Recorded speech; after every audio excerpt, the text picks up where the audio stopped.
भारत में बचे 5800 यहूदियों को इजराइल ले जाएगा भारत। कहां पर बसाएगा, सारी डिटेल्स आपको इस वीडियो में देने जा रही हूं। नमस्कार, मैं हूं आपके साथ आयुषी गुप्ता।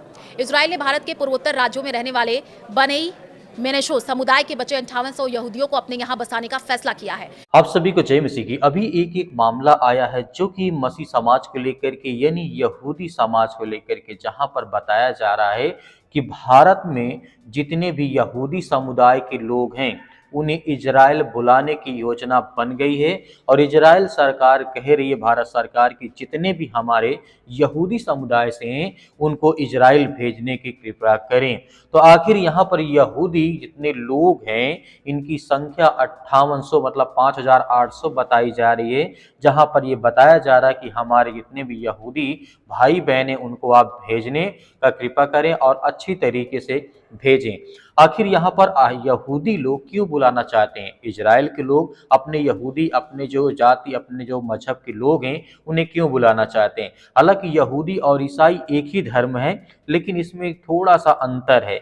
यहूदी लोग कहते हैं कि हम प्रभु यीशु मसीह को नहीं मानते हैं। एक वो अच्छे भविष्यवक्ता हो सकते हैं, गुरु हो सकते हैं, लेकिन उद्धारकर्ता नहीं हो सकते हैं। लेकिन ईसाई धर्म के लोग कहते हैं कि हम परमेश्वर पिता, पुत्र और पवित्र आत्मा विश्वास करते हैं, यानी हम तीनों विश्वास करते हैं।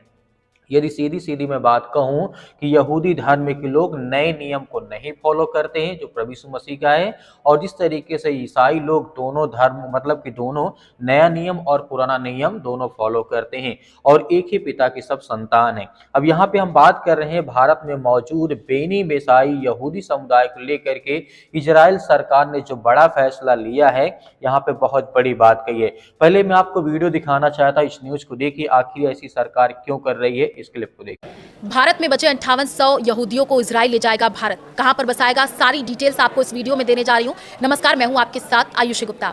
इजराइल ने भारत के पूर्वोत्तर राज्यों में रहने वाले बनेई मेनेशो समुदाय के बचे 5800 यहूदियों को अपने यहां बसाने का फैसला किया है। इन्हें अगले 5 साल में इजराइल लेकर के जाया जाएगा।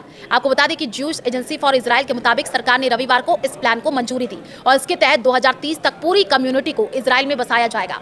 और इनमें से 1200 लोगों को 2026 में बसाने के लिए पहले ही मंजूर किया जा चुका है। ये वो लोग हैं जिनके करीबी रिश्तेदार पहले से इजराइल में बस चुके हैं। तो 2005 में इजराइल के धार्मिक गुरु श्लोमो अमार ने इस समुदाय को इजरायली मूल के लोगों की मान्यता दी थी और अभी लगभग इस समुदाय के 2500 लोग इजराइल में रह रहे हैं।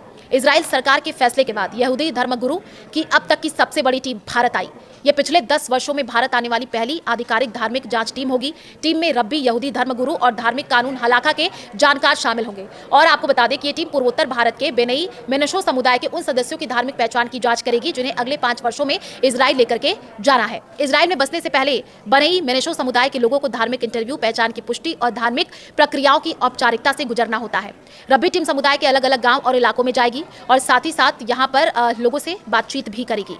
रब्बी टीम समुदाय के अलग अलग गांवों और इलाकों में जाएगी, धार्मिक परंपरा और जीवन शैली की जांच करेगी। ये टीम हर परिवार का व्यक्तिगत इंटरव्यू करेगी।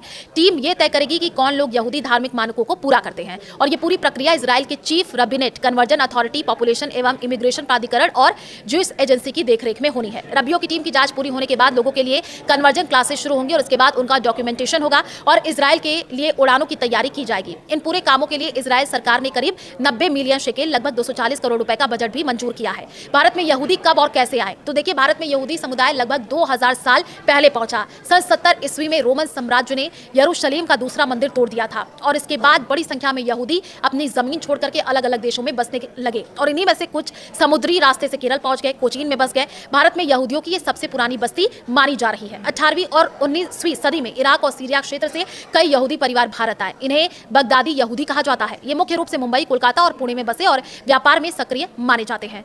तो मणिपुर और मिजोरम में रहने वाला बनेई मेनेशो समुदाय का दावा करता है कि वे प्राचीन इजराइल की मेनाशे जनजाति के वंशज हैं। जिस तरीके से आपने इस वीडियो को देखा है, अब तक इस बात को समझ गए होंगे कि इजराइल ने घोषणा की है कि भारत के पूर्वोत्तर राज्य में जैसे मणिपुर और मिजोरम में रहने वाले लगभग 5800 यहूदी, जिस तरीके जानते हैं, यहूदी समुदाय के सदस्यों को आने वाले वर्षों में इजराइल में बसाया जाएगा।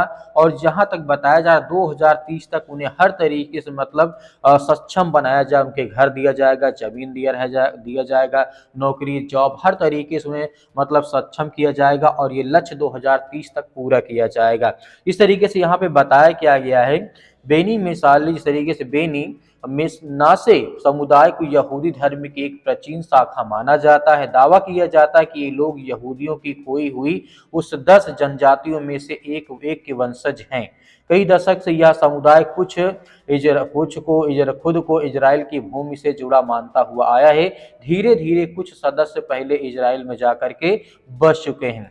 अब इजराइल सरकार इस प्रक्रिया को औपचारिक रूप से तेज कर रही है। इजराइल की नई योजनाओं के तहत इन लोगों को माइग्रेशन की पूरी सुविधाएं दी जाएगी, जैसे रहने की व्यवस्था, शुरुआती मतलब उनको बसाने की व्यवस्था, आर्थिक सहायता, नौकरी या भाषा या संस्कृत हर तरीके से मतलब इन्हें शिक्षित किया जाएगा।